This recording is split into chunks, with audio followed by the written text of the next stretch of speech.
He didn't just break out of prison, he mailed himself out. That's right, Richard Lee McNair literally packed himself in a box and got shipped out of a maximum security prison like a FedEx package.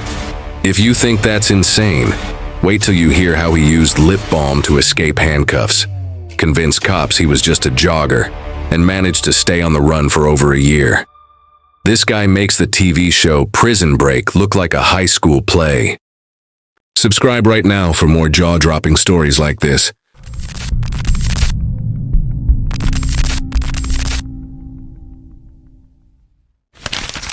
True crime has never been this wild, and trust me, you don't want to miss what's coming next.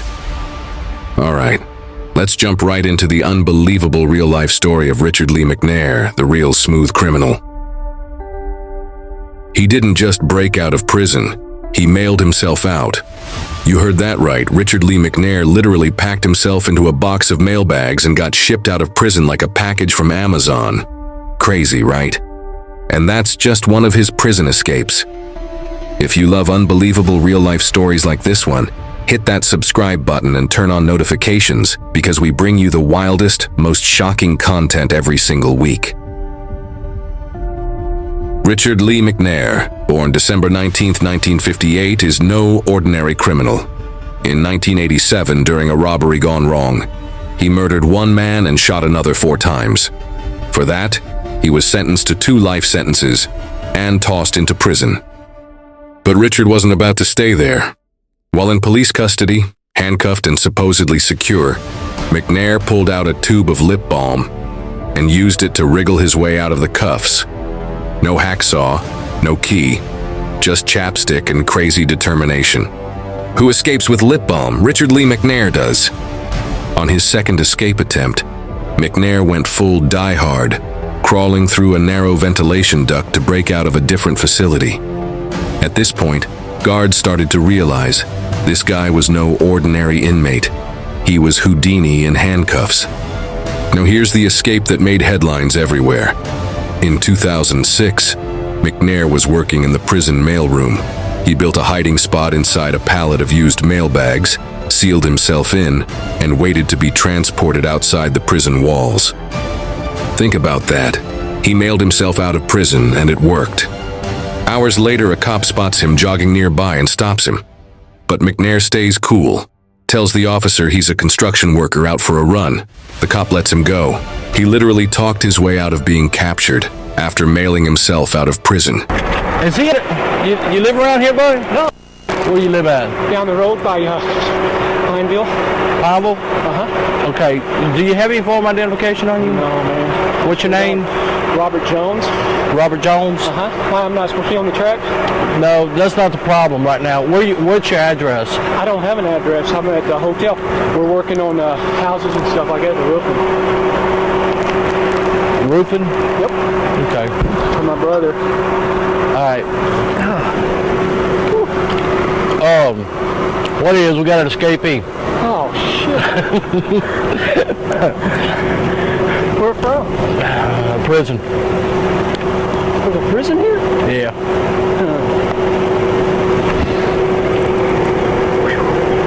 Man, it is hot. Hey, this is Carl. Subject wear glasses?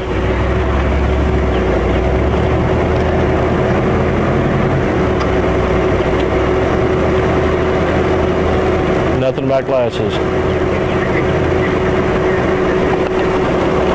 Can you find out? I'm out with a white male on the tracks at 𝐏𝐫𝐢𝐬𝐬𝐬𝐿. You can call my little brother.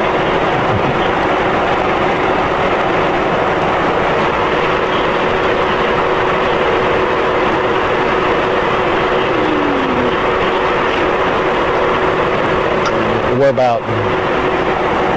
Take your glove off.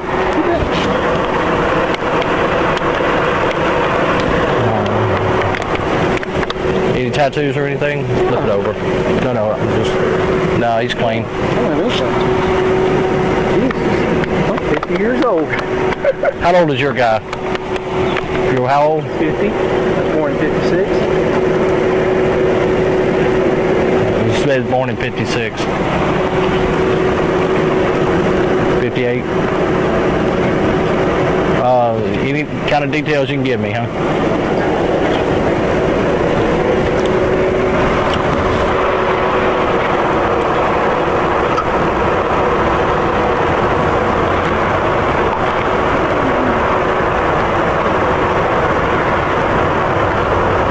Where are you staying at? That Titusville or Titus Inn? Titus Inn? Little old. Where's that at? I don't even know the address. We just got into town about a week ago, and he dropped me off to jog. I always jog about 12 miles a day. Where'd he drop you off at? Up there on that road by, there's some construction going on up there, some houses. And he dropped me off, and he'll be back to the hotel in about probably 10 minutes, 15 minutes. Who y'all work for? It's his, I know, what's the name of the company? Phil's Roofing. Okay. Phil's Roofing. Did you go through a briar patch or something? Well, yeah, roofing. Yeah, I always roof in shorts and cut my scratching up on, you know, the roofing. That's why your knees are all cut up? Yeah. Or y'all got pads? Huh? Y'all wear pads? Hell no, too hot. They rub the pads rub your back of your legs and stuff. Where are you from? Huh? We're originally Dallas, Texas. I mean, that's where y'all stay at. We're out of. Out of Dallas, Texas? What's your name again? Jimmy Jones. Put yourself in my position. Well, yeah, but I'm not. I know. I'm not throwing you against them. Hey, you wouldn't believe what them guys do. Okay. I mean, they got years and years to think about how they're gonna do it. Now, when I crossed the tracks down there, I saw you running. I said, "Well, how lucky can I be?" No. I'm not no prison escapee. How far you got to jog to? Pineville. Hopefully, it's on these tracks. I'll jog. You gonna hit? Huh? Or you don't know where you're at? No, I'm at Ball. No, I'm talking about you don't know where you're at as far as how far away you are from Pineville. Well, I would say it's 8 miles. I'm trying to think where you're gonna hit out at. Well, Procter & Gamble. Right through Pineville, right? Right, you're gonna be right there at Procter & Gamble. Walmart and all that stuff. That's where you. So where's y'all's motel at? Okay, let me think now, because like I say, Phil always drives. Okay, Walmart's right there. Go right at Walmart, and there's a road. Is it 165? Right. 165 that goes south, and we're about 3 blocks. Code 4. Little old tiny hotel. I mean, it's clean, but it's family owned.